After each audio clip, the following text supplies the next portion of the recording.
بات یہ چل رہی تھی کہ اللہ تبارک تعالیٰ نے سورہ مبارکہ میں انسانوں کے قیامت والے دن 3 گروپ ذکر کیے.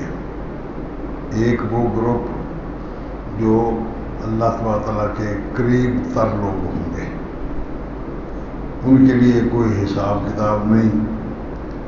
نبی اکرم صلی اللہ علیہ وسلم نے ارشاد فرمایا کہ میری امت میں سے 70,000 لوگ بغیر حساب کتاب کے جنت میں جائیں گے. حضرت عکاشہ بن محصن رضی اللہ تعالی عنہ، انہوں نے عرض کیا کہ اللہ کے رسول میرے لیے دعا مانگے کہ میں انہی میں سے ہو جاؤں. آپ نے فرمایا تو انہی میں سے ہے. پھر ایک بندہ اور اٹھ کے کھڑا ہوا، کہتا ہے یا رسول اللہ میرے لیے بھی دعا مانگے کہ میں بھی انہی میں شامل ہو جاؤں. آپ نے فرمایا کہ عکاشہ رضی اللہ تعالیٰ عنہ وہ تجھ سے سبقت لے گیا ہے، بس اس کے بارے میں یہ نہیں فرمایا کہ تو ان میں سے نہیں یا نہیں ہو سکتا یا تیری ادھر جانے کی اجازت نہیں. فرمایا عکاشہ سبقت لے گیا ہے، تو نے بعد میں سوال کیا ہے.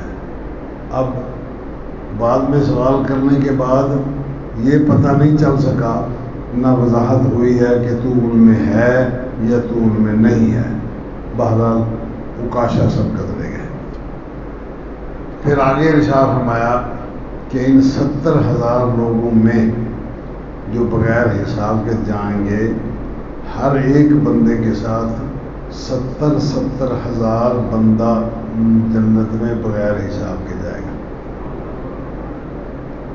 یعنی 70,000 بندے تھرو آؤٹ، بغیر کسی سوال کے، بغیر کسی پوچھنے کے، بغیر کسی بات چیت کے، ان کو تھرو آؤٹ جنت میں بھیج دیا جائے. پھر ان 70,000 میں سے ہر ایک بندے کے ساتھ مزید 70,000 وہ اسی لائن پہ چلتے ہوئے ادھر جائیں گے. وضاحت نہیں کی کہ وہ 70,000 کون لوگ ہوں گے، کن لوگوں میں سے ان کا شمار کیا جائے گا. البتہ آپ صلی اللہ علیہ وسلم سے پوچھا گیا کہ یا رسول اللہ ان کی کیا حالت ہوگی، یا کیا ان کی خصوصیت ہوگی، یا ان کے عمل اور کردار کی کیا پوزیشن ہوگی. پوچھا گیا تو آپ نے ارشاد فرمایا کہ وہ 70,000 جو بغیر حساب کتاب کے جنت میں جائیں گے، بیمار ہو جائیں تو علاج نہیں کرتے،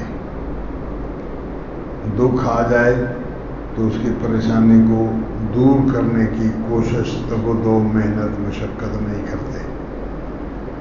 لا یسترقون، وہ رقیہ، دم جھاڑا، دم درود تک بھی نہیں کرتے، دوا علاج نہیں کرتے. وَعَلَىٰ رَبِّهِمْ يَتَوَكَّلُونَ، اور اپنے آنے والے دکھ، تکلیف، پریشانیوں کو اللہ تبارک و تعالیٰ کے سپرد کر دیتے ہیں. بس اللہ نے دکھ دیا وہ ٹالے گا. کتنا دکھ آیا ہے اس کو پتہ ہے، کب ٹلے گا اس کو پتہ ہے. دکھ میں ہوں، سکھ میں ہوں، وہ اس کا کام صرف اللہ کی عبادت کرنا ہے. جس حد تک ممکن ہو سکتا ہے وہ اپنے اللہ کے ساتھ اس کے تعلقات کو قائم رکھنے کی کوشش کرے، جڑا رہے. اللہ تبارک تعالیٰ کے مخالفت میں یا اس کے شکوے شکایت میں نہ آئے کہ اوہو یہ دکھ پہنچ گیا، یہ تکلیف آ گئی، یہ پریشانی آ گئی، ایسے ہو گیا، ویسے ہو. کچھ نہیں، اللہ پر توکل کرتا ہے، بھروسہ اللہ پر ہے، اعتماد اللہ پر ہے.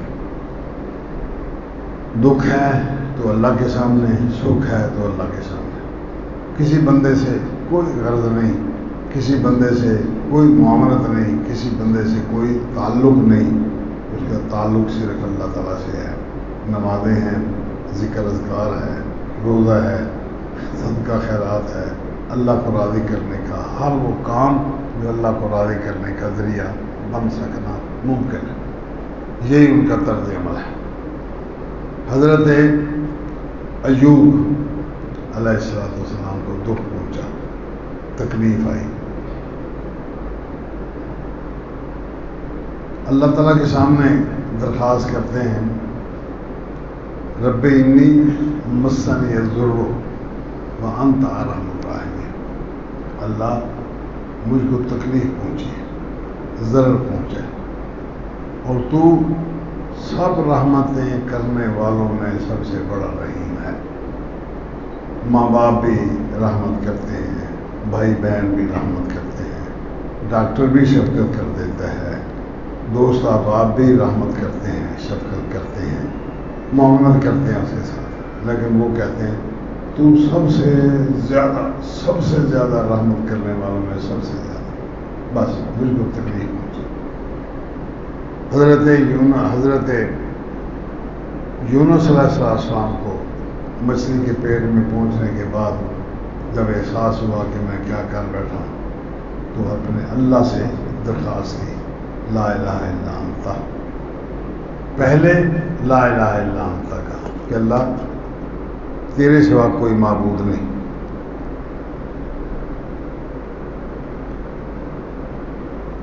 لا الہ الا انت، تیرے سوا کوئی معبود نہیں، میں ہی ظلم کرنے والوں میں سے ہوں، زیادتی مجھ سے ہوئی ہے، بس کچھ نہیں مانگا، کچھ تکلیف کا احساس، کچھ دکھ کا احساس نہیں. لا الہ الا انت سبحانک، تو پاک ہے، زیادتی مجھ سے ہوئی، میں تیری اجازت کے بغیر تیرے فرمان کے مطابق اپنے مقام پر ٹک نہیں سکا. لا الہ الا انت سبحانک، تو پاک ہے، کمی کوتاہی میرے ساتھ ہے، تیرے ساتھ نہیں. اللہ اکبر. اسی طرح انبیاء علیہ السلام کی تعلیم جو ہمارے سامنے آئی ہے وہ یہی ہے کہ جب بھی کسی نے پکارا اللہ تعالیٰ کے ساتھ ہی بات کی.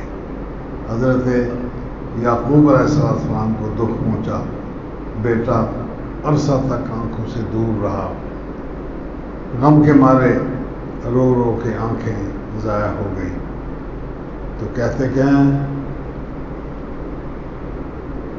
انما اشکو بسی و حزنی الی اللہ، میں صرف اللہ تعالیٰ کے سامنے اپنے دکھ کا، اپنے غم کا اظہار کرتا ہوں، بس کسی انسان سے کوئی شکوہ نہیں، کسی انسان کے ساتھ کوئی تعلق نہیں، کسی سے کوئی معاملت نہیں، وہ اللہ تعالیٰ کے ساتھ تعلق ہے، اللہ پر توکل ہے، اللہ پر بھروسہ ہے. اللہ اکبر. فرمایا یہ لوگ بغیر حساب کتاب کے جنت میں جائیں گے. اسی طرح کفار میں سے بھی تعداد متعین نہیں کی. فرمایا وہ لوگ جو مشرک ہیں، کافر ہیں، منکر ہیں، خالصتاً وہ بغیر حساب کتاب کے جنت میں جائیں گے. ان کا کوئی پوچھنے والا نہیں، وہ بغیر حساب کتاب کے چپ کر کے ان کو بھیج دیا جائے. چلو وامتازوا الیوم ایھا المجرمون، اے مجرموں آج تم لوگوں سے ممتاز ہو جاؤ، علیحدہ ہو جاؤ، لوگوں کے ساتھ تمہارا رہنا نہیں ہے، تم الگ ہو جاؤ، ہمارے مسلمان وہ الگ ہو جائیں. وہاں جب وہ امتیاز ہو جائے گا، ان کا وکھرے ہو جائیں گے، تو اس کے بعد پھر ان کو سیدھا بغیر حساب کتاب کے جہنم میں بھیج دیا جائے. بس یہ دو کیٹیگریز ایسی ہیں کہ ان میں کوئی شک و شبہ والی بات نہیں. اس کے بعد حساب کتاب میں پھر کچھ ایسے حساب کتاب والے ہوں گے جن کا حساب کتاب ذرا کڑا کر کے لیا جائے گا، سخت کر کے لیا جائے گا. کچھ ایسے ہوں گے ان کا حساب یسیر ہوگا. حساب یسیر کا معنی آسان، سہولت والا حساب، آسان حساب. نبی اکرم صلی اللہ علیہ وسلم سے پوچھا گیا کہ یا رسول اللہ یہ حساب یسیر کیا ہوتا ہے؟ فرمایا حساب یسیر ہوگا کہ ایک بندہ آئے گا، اس کی کتاب سامنے آئے گی، اللہ تعالیٰ اس کو پڑھ کے سنائے گا. یہ کام بھی تو نے کیا؟ ہاں جی کیا. یہ بھی کیا ہے؟ جی ہاں کیا. یہ بھی کیا ہے، یہ کرتوت بھی تیری ہے، یہ عمل بھی تیرا ہے، یہ کردار بھی تیرا ہے. بس تھرو آؤٹ اس کو قرات کر کے اس کے نامہ اعمال کی سنا دی جائے گی۔ وہ بندہ اتنے میں ہی ڈر ڈر کے بہت زیادہ ہلکان ہو چکا ہوگا کہ اب پتہ نہیں میرے اوپر کیا مصیبت آنے والی ہے، اس لیے کہ اس کا کوئی نتیجہ نہیں سامنے آ رہا، صرف پڑھا جا رہا ہے یہ بھی تیرا کرتوت ہے، یہ بھی تیری کرتوت ہے، یہ بھی کرتوت ہے۔ وہ اتنے میں ہی اس کا گھر پورا ہو جائے گا۔ جب ساری باتیں سامنے آ جائیں گی پھر اللہ تعالیٰ فرمائے گا کہ ٹھیک ہے تو جا، دنیا میں نے تجھ پہ پردہ ڈالا تھا، آج بھی میں پردہ ڈالتا ہوں، جا۔ پھر اس کو حوصلہ ہو جائے گا، کہے گا اللہ وہ میرا فلاں قصور تو ابھی ذکر نہیں ہوا، فلاں قصور تو یاد نہیں کیا گیا، وہ تو ذکر نہیں کیا گیا، مطلب ہے حوصلہ ہو گیا۔ اب وہ بالکل صاف پاک ہونا چاہتا ہے کہ جو قصور مجھ سے ہو چکے ہیں ان کا بھی ذکر کر دیا جائے تاکہ آئندہ زندگی میں یہاں سے جانے کے بعد کوئی درمیان میں رکاوٹ نہ پیدا۔ وہ بس یہ ہے حساب یسیر۔ اللہ اکبر۔ آگے ارشاد فرمایا کہ عائشہ من نوقش الحساب عذب، جس کا حساب میں مناقشہ کیا گیا۔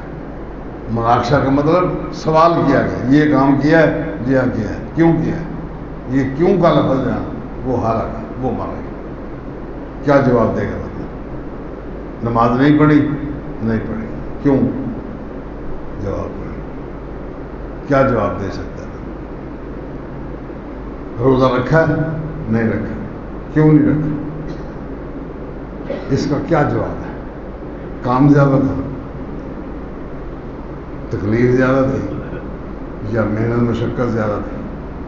بھائی جب ایک بندہ زندہ ہے، اس کو صحت دی ہے اللہ نے، کھانے پینے کی سہولت میسر کی ہے، اور یہ تجربہ ہے کہ رمضان کے اندر اللہ کی رحمت سے کھانے پینے کی سہولت عام ایام کے مقابلہ میں زیادہ ہو جاتی ہے، کھانے پینے کی وافر مقدار ہو جاتی ہے۔ کہاں سے آتا ہے؟ یہ اللہ کے ہے۔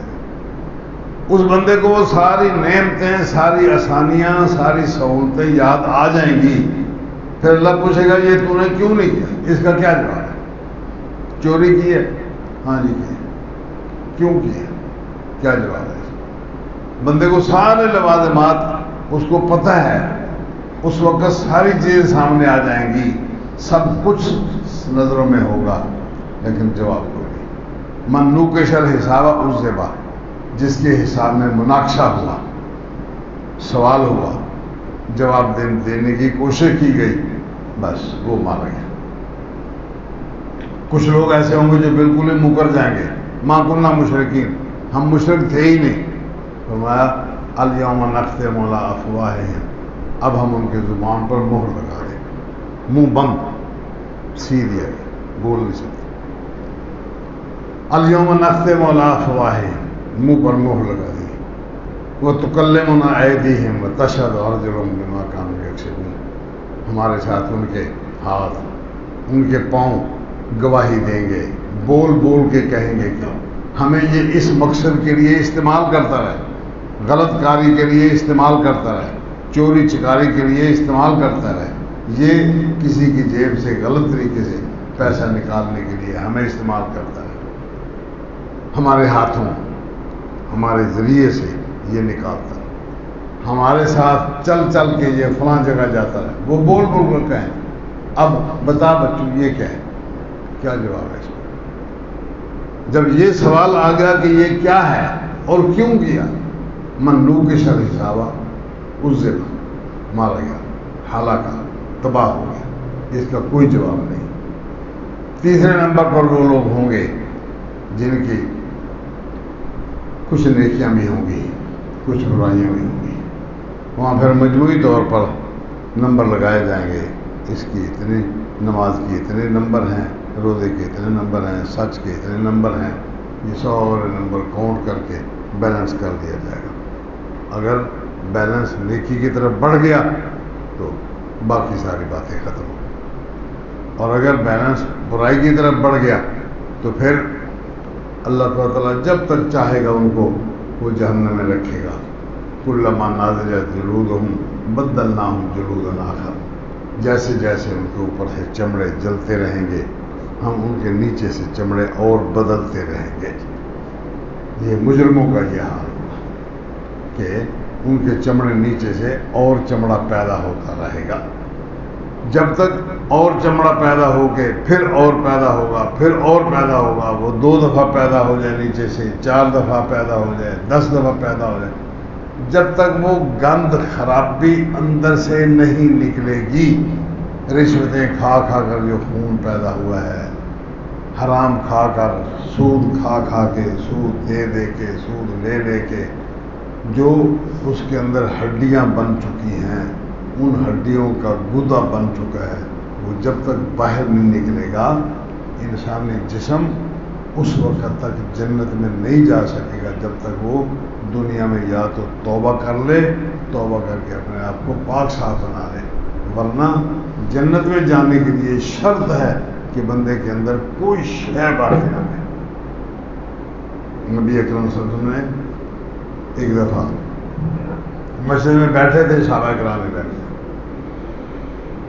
اللہ اکبر، فرمایا ابھی آپ کے پاس ایک بندہ آئے گا، وہ جنتی ہے. چلو بیٹھے تھے، ایک بندہ آیا، اس نے 2 رکعتیں نماز پڑھی اور اٹھ کے چلا گیا. اللہ کی قدرت، دوسرے دن پھر بیٹھے ہوئے تھے کہ آپ نے فرمایا ابھی تمہارے پاس ایک بندہ آئے گا، وہ جنتی ہے. آ گیا، 2 رکعت نماز پڑھی، چلا گیا. تیسرے دن پھر فرمایا کہ بندہ آئے گا، وہ جنتی ہے. حضرت عبداللہ ابن مسعود رضی اللہ تعالیٰ عنہ نوجوان تھے، بچپن تھا، وہ تیسرے دن اس کے ساتھ نتی ہو گئے. باہر نکلے، کہتے ہیں چچا جی میرے ابا نے مجھ سے لڑائی کر لی ہے، میں گھر چھوڑ کے آ گیا ہوں، میں آپ کے ساتھ رہنا چاہتا ہوں. میں آ جاؤ بیٹے رہ لو. وہ ان کے ساتھ نتی ہو گئے. رات آئی، دن میں دیکھتے رہے معمولات کیا ہیں، کھانا پینا، آنا جانا، اٹھنا بیٹھنا، نماز روزہ سب کچھ. شام ہوئی، لیٹ گئے، سونے لگے. وہ مسلمان بزرگ ساتھی تو سو گئے، اور عبداللہ بن مسعود رضی اللہ تعالیٰ ساری رات جاگتے رہے کہ دیکھو یہ کیا عمل کرتا ہے. دن میں تو کوئی ایسا عمل آیا نہیں جو معمول سے ہٹ کر ہو، اب رات کو دیکھتا ہوں کیا کرتے. ساری رات جاگتے رہے. وہ آرام سے سوئے رہے، معمول کے مطابق تہجد کے لیے اٹھے، جتنا اللہ نے ہمت دی اس میں پڑھ لی، رکعتیں پڑھ لی. دن چڑھا، پھر ان کے ساتھ دوسرا دن بھی ان کے ساتھ، دوسری رات بھی ان کے ساتھ، تیسرا دن بھی ان کے ساتھ، تیسری رات بھی ان کے ساتھ. 3 دن 3 راتیں مکمل. کوئی ایسی شے نظر نہیں آئی جو عام لوگوں کے، عام مسلمانوں کے معمولات سے ہٹ کر یہ بندہ کچھ الگ کوئی کام کرتا ہو. یہ کیا بات ہے کہ آپ صلی اللہ علیہ وسلم نے اس کو جنت کی خوشخبری دی ہے، اور یہ بندہ سادہ سادہ سا بندہ. آخر میں رہ سکے، کہنے لگے اب چچا جان ابا سے لڑائی نہیں ہوئی تھی، میں نے بہانہ بنایا تھا آپ کے ساتھ رہنے کا. میں دیکھنا چاہتا تھا کہ آپ کیا عمل الگ سے لوگوں سے کرتے ہیں. وجہ یہ تھی کہ آپ صلی اللہ علیہ وسلم کے بارے میں، آپ کے بارے میں 3 دن تک یہ خوشخبری دی ہے کہ وہ بندہ جنتی ہوگا، اور آپ تینوں دن آ کے نماز پڑھ کے جاتے رہے. کہنے لگے بیٹا میرا کوئی عمل ایسا نہیں جو عامت الناس میں نہ ہو اور میں اس سے الگ کرتا ہوں. صرف میرا ایک عمل ہے، میرا دل صاف ہے. کسی بندے کے بارے میں دکھ دینے کا جذبہ میرے اندر نہیں، نقصان پہنچانے کا جذبہ میرے اندر نہیں، کسی کی مخالفت میرے دل میں نہیں. ہر مسلمان سے دل میرا صاف ہے، میں بالکل پاک صاف بندہ ہوں. نہ کسی کے خلاف بغض ہے، نہ کینہ ہے، نہ عناد ہے، نہ کسی کی شکوہ ہے، نہ مخالفت ہے. بالکل میرا دل صاف ستھرا. بس یہ ہے وہ عمل جو جنت میں لے جانے کے لیے اللہ کے رسول صلی اللہ علیہ وسلم نے اس کی وضاحت فرمائی کہ یہ لوگ جنت میں جائیں گے.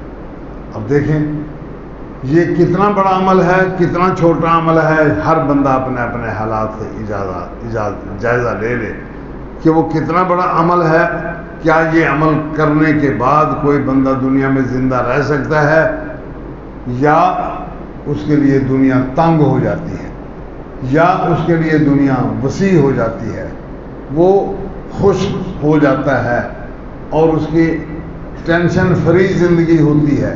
جب ایک بندے کو کسی دوسرے بندے کے ساتھ دکھ ہی نہیں ہے، غصہ ہی نہیں ہے، کینہ ہی نہیں ہے، کسی کے خلاف کوئی بات ہی نہیں ہے، بس جو کچھ ہے اللہ کی طرف سے، مجھے دکھ مل گیا، ملنا تھا مل گیا، سکھ مل گیا، اللہ نے دینا تھا دے دیا، بس وہ بندہ راضی۔ اللہ تبارک تعالیٰ کے ساتھ اس کا کوئی ایسا معاملہ نہیں ہے کہ اللہ فلاں کی ٹانگ توڑ دے، فلاں کا نقصان کر دے، فلاں کے بد دعائیں شروع کر دی، یا فلاں کے ساتھ ایسا معاملہ شروع کر دے، کچھ نہیں۔ وہ بندہ اپنی زندگی ٹینشن کے خلاف لیتا ہے، ٹینشن نہیں ہے اس کو، کسی کے لیے وہ خود ٹینشن نہیں ہے، ایسی زندگی۔ دوسرے نمبر پر وہ لوگ وَأَمَّا إِنْ كَانَ مِنَ أَصْحَابِ الْيَمِينِ، وہ لوگ جو اصحاب یمین ہیں، جنت والے۔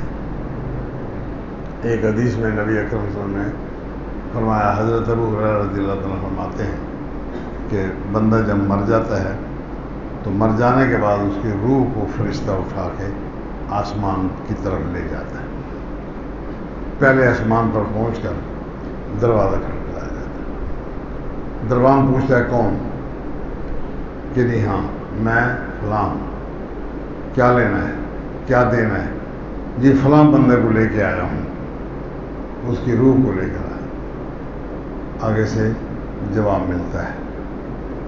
اس سے پہلے جب فرشتے آ کے اس سے ملاقات کرتے ہیں تو حدیث میں لفظ آئے،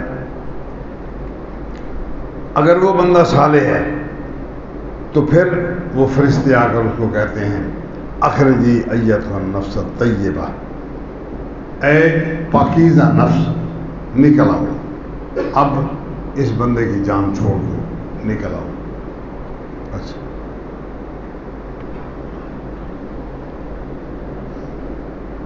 تو پاک صاف جسم میں تھا، پاکیزہ اور طیب جسم میں تھا، اخرجی حمیدہ تک، نکلا تو اللہ کی طرف سے، فرشتوں کی طرف سے تجھ پر تعریفیں کی گئی ہیں، حمد و ثنا بیان کی گئی ہے، لوگ بھی تیری تعریف کرتے ہیں، تجھے اچھا کہتے ہیں۔ آپ صلی اللہ علیہ وسلم نے ارشاد فرمایا کہ جس بندے پر لوگ عمومی طور پر گواہی دیں کہ یہ نیک آدمی تھا، وہ حقیقتاً اللہ تبارک تعالیٰ کے ہاں بھی نیک ہوتا ہے۔ یہاں فرمایا کہ اس کو نکالا جائے گا، آجا نکلا، حمیدتاً، محمود، تیری تعریفیں کی گئی ہیں، وبشری بروح و ریحان، نکلا تو خوشخبری ہے تجھ کو روح اور ریحان سے۔ ریحان کہتے ہیں وہ پودا، وہ خوشبو جس کے اندر ہوا آتی ہے، ہاتھ میں آ جائے تو ہوا آتی ہے، پاس سے بندہ گزر جائے تو اس سے ہوا آتی ہے، خوشبو ہوتی ہے۔ اور ریحان وہ ماحول، وہ فضا پوری کی پوری معطر ہوتی ہے۔ وَرَبٍّ غیر غضبان، اور آجا تو ایسے اللہ کی طرف جو تجھ پر ناراض نہیں ہے، غصہ نہیں ہے۔ فلا یزالو یقال لہا ذالک، یہ جملہ اس کے لیے ہمیشہ مسلسل کہا جاتا رہے گا۔ تخرجو ثم یعرج بہا الی السماء، پھر آسمان کی طرف اس کو لے کے چلا جائے گا۔ فیفتح لہا، اس کے لیے دروازہ کھول دیا جائے گا۔ فیقال من ھذا، اب آسمان پر جانے کا مرحلہ آیا، دروازہ کھٹکھٹایا گیا، راستہ لیا گیا، پوچھا جائے گا یہ کون؟ کہا جائے گا کہ یہ فلاں ہے۔ فرشتے کہیں گے مرحبا بالنفس الطیبہ، پاکیزہ نفس کو مرحبا، مبارک ہو، خوش آمدید ہو، آ گئے ہو۔ کانت فی الجسد طیب، پاکیزہ جسم میں تھا، اس جسم کے اندر کوئی گندگی نہ تھی، کوئی رشوت، کوئی سود خواری، کوئی حرام کی آمیزش اس کے اندر نہ تھی۔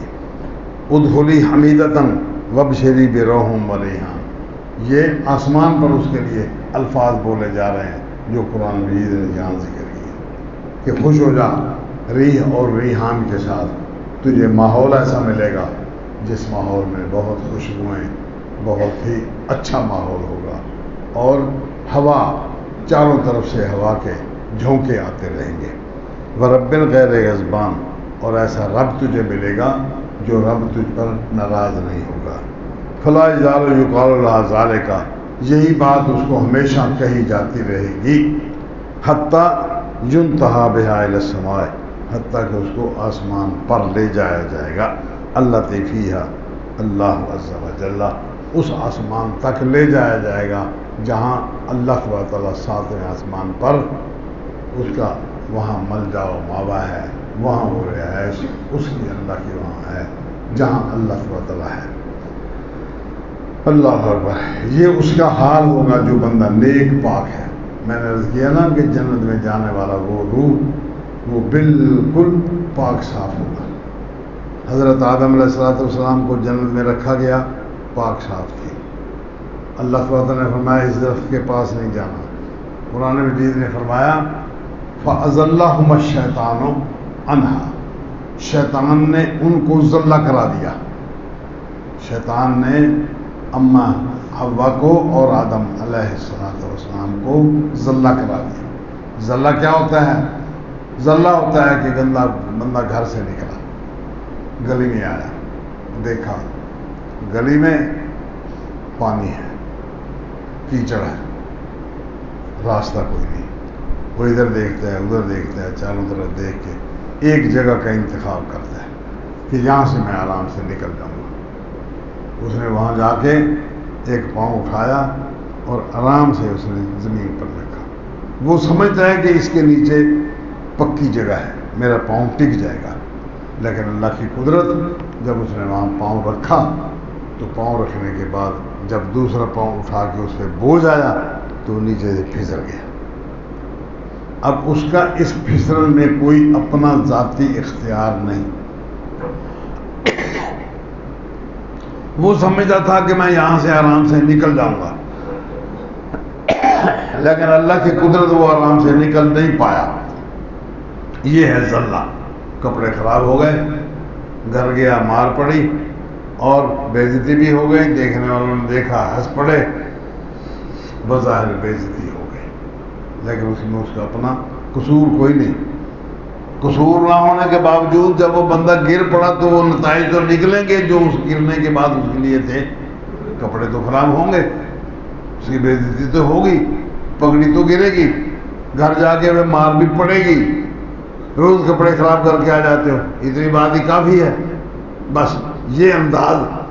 اسی طرح جو بندہ ذلہ کرے گا وہ اس وقت تک جنت میں نہیں جائے گا جب تک اپنے کپڑوں کو صاف ستھرا نہیں کر لے گا۔ اگر کہیں غلطی ہو بھی گئی ہے، کوئی حرام کاری ہو گئی ہے، حرام کھانے کو مل گیا کھا لیا، حرام کرنے کو مل گیا کر لیا، جان بوجھ کے کوئی ایسا ماحول نہیں پیدا کیا، چار یاری میں ایسا ماحول بن گیا، بے خیالی میں ایسا ماحول بن گیا، بے پرواہی میں ایسا ماحول بن گیا، اس کو اس بات کا احساس ہی نہیں ہوا کہ میں غلط راستے پر جا رہا ہوں۔ لیکن اگر کسی بندے کو سوٹا مار دیا جائے، ڈانگ مار دی جائے، یا اس کو چھری مار دی جائے، تو چھری مارنا یا نہ مارنا یہ مارنے والے کے اختیار میں ہے۔ یہ بندہ، اس کو تو پتہ نہیں یہ مجھے چھری مار دے گا، لیکن اس نے مار دی۔ اب جب چھری اس کو لگ گئی تو اس کا انجام تو اس بندے کو بھگتنا ہی پڑے گا نا، جس بندے پر چھری لگی ہے۔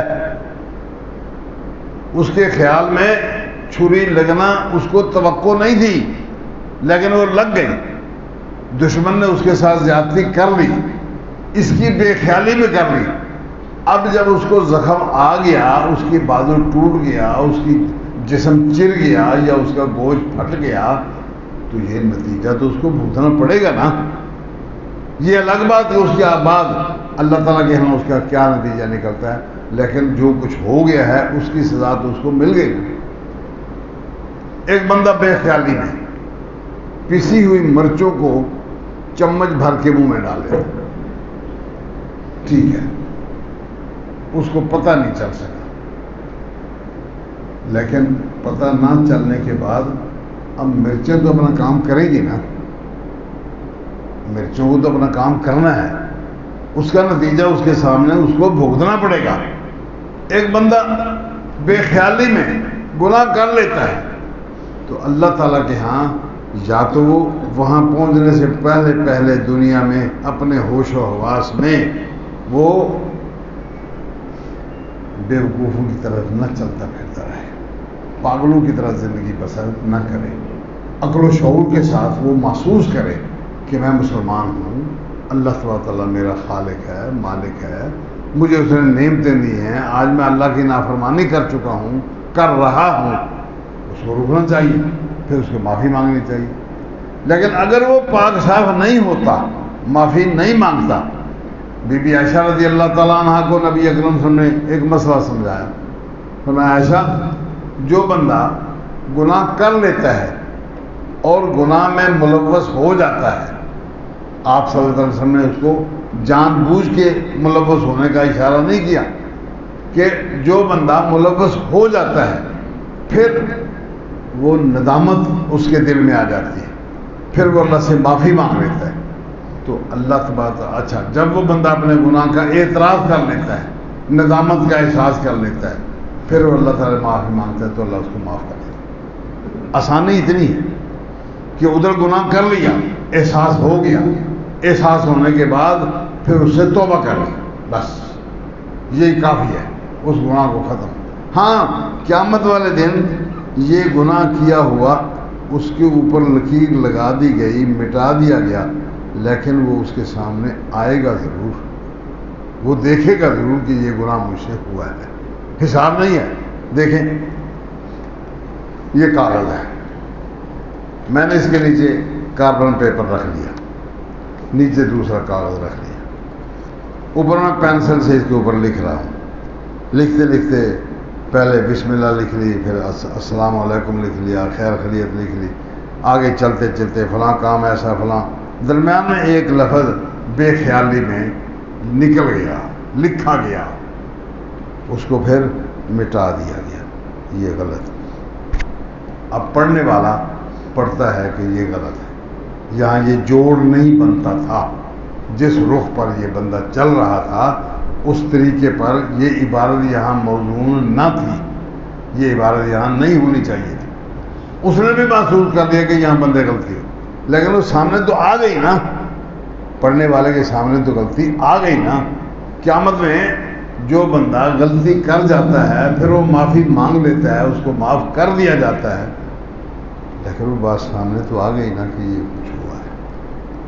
اب بندے کو چاہیے کہ اس آنے والے حالات میں اس آنے والی غلطی سے بچے کہ میرا پیپر خراب نہ ہو, نیچے جو لکھا جا رہا ہے اس کے اوپر یہ لکیر نہ لگے تو اچھا ہے. اچھا اب ایک بندہ بے پرواہی سے ایسا کرتا رہا, اس کی زندگی میں یہی کچھ ہے, ہو گیا. جب اس کو خیال آیا, احساس ہوا, پھر وہ توبہ کر لیتا, توبہ کر لیتا.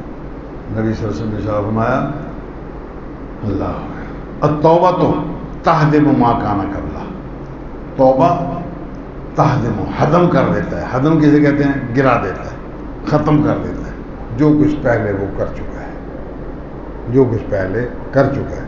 من یعمل مثقال ذرۃ خیرا یرہ, جو ذرہ کے برابر نیکی کرے گا وہ بھی اس کو دیکھ لے گا. وہاں دیکھنے کا ذکر ہے, اس کی سزا جزا کا ذکر نہیں ہے. من یعمل مثقال ذرۃ شرا یرہ, جو شر برائی گناہ وہ کر لیتا ہے وہ اس کو دیکھ لے گا. اب دیکھنے کا ذکر کیا ہے, معافی ہو چکی ہے تو اس کا تذکرہ نہیں آئے گا, لیکن وہ دیکھے گا ضرور کہ یہ کچھ میں شروع. اب جو بندہ محتاط رہنا چاہتا ہے, جو ہو گیا پیچھے ہو گیا, آئندہ کے لیے اگر کوئی بندہ محتاط رہنا چاہتا ہے تو اس کے لیے ضروری ہے کہ وہ اپنا ہر قدم پھونک پھونک کر رکھے, اور ہر قدم پر وہ اس بات کا احساس کرے کہ جو کچھ میں کر رہا ہوں کل کو میرے سامنے جب یہ بات آئے گی تو شرمندگی دوبارہ اٹھانا پڑے گی. یہ ہے اصل حقیقت. اللہ تبارک تعالیٰ بندے کو صرف یہاں تک لانا چاہتا ہے کہ اس بندے کے دل میں میرے علاوہ کوئی نہ ہو، بس میں وحدہ لا شریک ہوں، اور ہر طرح کی دنیا میں کام کاج کر چکنے کی، سزا دینے کی، نہ دینے کی، میرا واحد وحدہ لا شریک ہونے کے ناطے میرا اختیار ہے۔ جو بندہ یہ اختیار مان لیتا ہے اس کے لیے صورتیں مہیا ہو جاتی۔ اس کے دل میں اگر اللہ کے سوا اور کچھ نہیں تو اللہ تعالیٰ اس کو صورتیں مہیا کر دیتے ہیں۔ اچھا، یہاں جو ذکر فرمایا کہ وہ اگر وہ مکذبین میں سے ہے، مکذبین میں ہے، تو پھر ان کے لیے نبی اکرم صلی اللہ علیہ وسلم نے پہلے ہی بتا دیا، اچھا، کہ اگر وہ ہے بندہ برا، گناہ گار بندہ، نیکوکار نہیں ہے، گناہ گار بندہ، کالا اخرجی ایت النفس الخبیثہ، وہ ایک خبیث نفس نکل یہاں سے، اچھا، کانت فی الجسد الخبیث، وہ جسم بھی خبیث تھا جس کے اندر یہ روح تھی، اس لیے کہ گناہوں کا ملوث، گناہ ہی گناہ ہیں سارے، اور کچھ نہیں، سب گناہ ہی گناہ ہے۔ اخرجی ذمیمۃ، نکلا تو مذمت کیا ہوا، فرشتے، اللہ، باقی لوگ وہ اس کی مذمت کریں گے، بے عزتی کریں گے، اس کی توہین کا رویہ اختیار کریں گے اس کے ساتھ۔ وبشری بحمیم، اور خوشخبری ہے تجھ کو کھولتے ہوئے گرم پانی کی، وغساکن، اور پیپ کچلو جو زخم سے نکلتا ہے اس کی، وآخر من شکل ہی ازواج، اور اسی شکل و شباہت کے ساتھ ملتی جلتی، اور پتہ نہیں کیا کیا گند بھرا اس کے مقدر میں لکھا جائے گا، تو آخر من شکل ہی، اور اسی کی شکل کا اور گند، یہ ایک ظاہر چیز پیپ اور اس کے اندر خون آمیز ملا ہوا، یہ ایک ناپسندیدہ چیز، دیکھنے پر ہی ناپسندیدہ ہوتی ہے، اس کو کھانا پینا تو بہت دور کی بات، کسی صحیح العقل یا صحیح الاختیار بندے کے یہ اختیار میں نہیں ہے کہ اس کو کھا سکے، لیکن فرمایا اس کے ساتھ ملتی جلتی اور ڈھیر ساری وہ گناہ کی سزائیں جو تجھ کو ملنی ہیں وہ سب اس کے ساتھ شامل ہوں گی۔ فلا یزال یقال اللہ ذالک، یہی اس کو خبیث خبیث خبیث کہہ کے اس کو پکارا جائے گا، حتیٰ تخرج، حتیٰ کہ وہ جسم سے باہر نکل آتی۔ ثم یورج بہا الی السماء، پھر اس کو لے کر آسمان کی طرف چڑھا جائے گا۔ فلا یفتح لہا، پھر اس کے لیے دروازہ کھولا نہیں جائے گا۔ پوچھنے والے پوچھیں گے، یقال من ھذا، یہ کون ہے؟ اس کو بتایا جائے گا، دربان کو بتایا جائے گا۔ فیقال فلان، یہ فلاں ہے، فلاں کا بیٹا ہے، اس کا پتہ نام، اس کو سب کچھ بتایا جائے گا۔ فیقال لا مرحبا بالنفس الخبیث، یہ برے نفس کے لیے کوئی مرحبا نہیں، یہاں کوئی خوش آمدید نہیں ہے اس کے لیے۔ کانت فی الجسد الخبیث، یہ روح بھی خبیث جس جسم میں رہا، وہ جسم بھی خبیث، حرام سے پلا ہوا، ناجائز غلط کاریاں کرتا رہا، اب یہ آ گیا ہے۔ اللہ اکبر۔ نبی صلی اللہ علیہ وسلم نے ارشاد فرمایا، جو بندہ کچا لہسن کھا لیتا ہے، کچا پیاز کھا لیتا ہے اور اس کے منہ سے بو نکلتی ہے، وہ ہماری مسجد میں نہ آئے، باہر رہے، اس کے لیے مسجد کی بجائے قبرستان میں جانا زیادہ موزوں ہے۔ کیوں؟ آگے ارشاد فرمایا کہ جس سے لوگوں کو تکلیف ہوتی ہے، فرشتے اس سے اور زیادہ تکلیف محسوس کرتے ہیں، کہ فرشتے بہت پاکیزہ اور بہت ہی نفیس الطبع فرشتے ہوتے ہیں، ان کے اندر کسی طرح کی کوئی برائی، کوئی خباثت، حتیٰ کہ ان کا فضلہ کھانے پینے کے بعد جو جسم میں فضلہ بن کے باہر نکل جاتا ہے وہ اس سے بھی پاک ہے، وہ ان کو پسینہ نہیں آتا کہ پسینے میں بو آنا شروع ہو جائے۔ پھر کھانا پینا ان کا نہیں ہوتا کہ وہ کھانے پینے کے بعد جو کچھ ان کے پیٹ سے نکلنا ہے اس میں بو آئے، نہ، وہ پاک صاف ہے۔ اب ان کو اس طرح کی چیزوں سے تکلیف ہوتی ہے، فرمایا جس سے انسان کو تکلیف ہوتی ہے، ایک مسلمان کو تکلیف ہوتی ہے، فرشتے اس سے اور زیادہ ایذا محسوس کرتے ہیں، وہ بندہ ہماری مسجد میں نہ آئے، وہ جائے کہاں؟ قبرستان میں، کہ وہاں انسان نہیں رہتے، مردے رہتے، ان کو کوئی تکلیف نہیں، وہاں جا کے رہے۔ ارجعی ذمیمۃ، واپس چلا جا، تیری مذمت کی جا رہی ہے۔ فإنها لا تفتح لك أبواب السماء، تیرے واسطے جنت آسمان کے دروازے نہیں کھولے جا سکتے۔ فیرسل بها من السماء، پھر اس کو آسمان سے واپس بھیج دیا جاتا ہے۔ ثم تصیر علی القبر، پھر اس کو قبر اور سجین میں بھیج دیا جاتا ہے۔ یہ برے لوگوں کا ٹھکانہ ہے، وہاں جا کے رہو۔ یہ ان کا حشر دنیا میں مرنے سے پہلے پہلے ہی ان کو بتا دیا جاتا ہے، ہو جاتا ہے، لیکن اس وقت بندہ کر کچھ نہیں سکتا۔ فرشتے اگر اس کو خبیث کہہ دیتے ہیں، اس کے لیے خباثت کا لفظ آ جاتا ہے، تو بندے کو چاہیے کہ اس سے پہلے پہلے اپنے آپ کو صاف پاک کرنے کی کوشش کر دے۔ فرمایا وَإِمَّا إِنْ كَانَ مِنَ الْمُكَذِّبِينَ الظَّالِمِينَ، گمراہ لوگوں میں سے جو اپنے سیدھے راستے پر نہیں تھا، راستہ گم کر چکا تھا، جو اللہ تبارک تعالیٰ نے ایک مسلمان کے لیے راستہ متعین کیا ہے، وہ اس راستے سے الگ ہو چکا۔ فَنُزُلٌ مِّنْ حَمِيمٍ، اس کے لیے مہمانی ہے گرم پانی، کھولتا ہوا پانی، وہ مہمانی جگ بھر کے اس کو پیش کیا جائے، لو جی آئے ہو، مہمانی یہ ہے تمہاری مہمانی۔ وَتَصْلِيَةُ الْجَحِيمِ، اس کے بعد اس کو اٹھا کے جہنم میں پہنچانا ہے۔ اِنَّ هَٰؤُلَاءِ لَهُ حَقٌّ الْيَقِينِ، یہ اِنَّ هَٰذَا لَهُ حَقُّ الْيَقِينِ، یہ ہے حق الیقین۔ حق الیقین کا مطلب ہوتا ہے کہ بندہ اپنی آنکھوں سے دیکھ کر تجربہ کر کے جس چیز کو وہ یقینی سمجھ لیتا ہے، یہ وہ چیز ہے۔ دنیا میں اس کو کہا تھا ذالک الکتاب لا ریب فیہ ھدی للمتقین، یہ ہدایت دیتی ہے متقین کو، تقوی والے لوگوں کو، جو اللہ تعالیٰ کی نافرمانی سے بچتے ہیں، اس کتاب سے ان کو ہدایت ملتی ہے۔ اب اس بندے کو قرآن مجید پڑھنے کے باوجود ہدایت نہیں ملی، سننے کے باوجود ہدایت نہیں ملی، اب اس کے لیے لفظ خبیث استعمال کیا گیا ہے۔ جب وہ خبیث بن گیا، فرشتے اس کو مذمت کریں گے، فرشتے اس کی مذمت، اس کی توہین کریں گے۔ اب توہین کرنے کے بعد اس کو آسمان پر جگہ نہیں ملے گی، واپس نہیں ملے گی۔ اب وہ قبر میں پہنچا دیا گیا، قبر میں رہنے کی جگہ نہیں ہے اس کے لیے، اس کو سجین میں پہنچا دیا گیا۔ نبی اکرم صلی اللہ علیہ وسلم نے شاہ فرمایا شہداء لا تقولوا لمن يقتل في سبيل الله اموات بل احیاء ولكن لا تشعرون، جو اللہ کی راہ میں شہید کر دیے گئے ان کو مردہ نہ کہو، وہ زندہ ہیں، اللہ کے ان کو رزق دیا جاتا ہے۔ ایک جگہ فرمایا رزق حسن دیا جاتا ہے، اچھا بہترین رزق ان کو دیا جاتا ہے۔ یہ رزق کھانے کے بعد وہ پاک صاف لوگ ہو گئے۔ جنت میں جانے کے لیے یہی لوگ تیاری کریں جو اپنے جسم کو پاک صاف رکھیں، جن کے جسم میں خرابیاں ہیں۔ دنیا میں چاہیے ان کو کہ وہ اللہ تعالیٰ سے معافی مانگے۔ معافی ایک ایسا ہتھیار ہے کہ وہ سب کچھ ختم کر دیتا ہے، سب کچھ ختم۔ صحابہ کرام کو دیکھیں، جب وہ صحابی بنے تو صحابی بننے سے چند لمحے پہلے تک وہ کیا تھے؟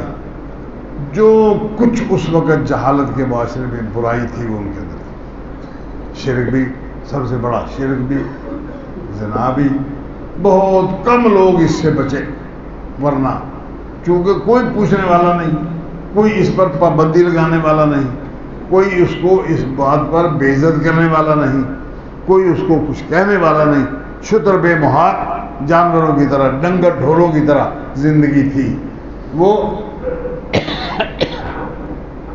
ساری خرابیاں جب وہ اسلام لے آئے تو نبی کرم صلی اللہ علیہ وسلم نے شاہ فرمایا الاسلام یہدم ما کان قبلہ، اسلام ختم کر دیتا ہے جو کچھ اس سے پہلے تھا۔ التوبہ تو تہدم ما کان قبلہ، توبہ ختم کر دیتی ہے جو کچھ اس سے پہلے ہو چکا، ختم ہو چکا۔ یہ ایک ایسا ہتھیار ہے کہ بندہ جتنا بڑا گناہ بھی کر لے، جتنا بڑا گناہ کر لے، جتنے عرصے تک کرتا رہا ہو، جتنے عرصے تک کرتا رہا ہو، وہ سارے کا سارا ایک لفظ توبہ کی مار ہے، وہ سب کچھ ختم ہو جائے گا. بلکہ قرآن مجید میں تفصیل ذکر فرمائی کہ جو لوگ شرک کرتے رہے، زنا کرتے رہے، برائیاں کرتے رہے، گناہ کرتے رہے، وہ اگر یہ سب کچھ لے کے ہمارے پاس آ گئے تو یل کا اسامہ برباد ہو جائیں گے، ان کے لیے تباہی ہے. الا من تاب، ہاں جو بندہ توبہ کر لے. ان سب گناہوں سے سورہ فرقان میں تفصیل ذکر کی، سارے گناہ ذکر کرنے کے بعد فرمایا جو بندہ توبہ کر لیتے ہیں، اس توبہ کے بعد پھر کیا ہے؟ اولئک یبدل اللہ سیئاتہم حسنات، اللہ تبارک تعالیٰ ان کے گناہوں کو نیکیوں میں تبدیل کر دے گا. 10 سال نمازیں نہیں پڑھی، اب اس کو قضائی عمر پڑھنے کی ضرورت نہیں ہے، وہ ساری زندگی نہ پڑھتا رہا ہو، آخر میں اس کو آگے سمجھ آئی، اب وہ قضائی عمر پڑھ رہا ہے. ہر نماز کے بعد ایک پچھلی نماز ہے، ہر نماز کے بعد ایک پچھلی، ہر نماز کے بعد 2 نمازیں ایک دن پڑھ کے وہ 10 سال کی 20 سال کی عمر کی قضائی دے رہا ہے. اس کی ضرورت نہیں ہے، وہ جو ہو گیا ہو گیا. اب اس کی ضرورت کیا ہے؟ وہ اللہ سے معافی مانگے اور آئندہ کے لیے یہ کام نہ کرے.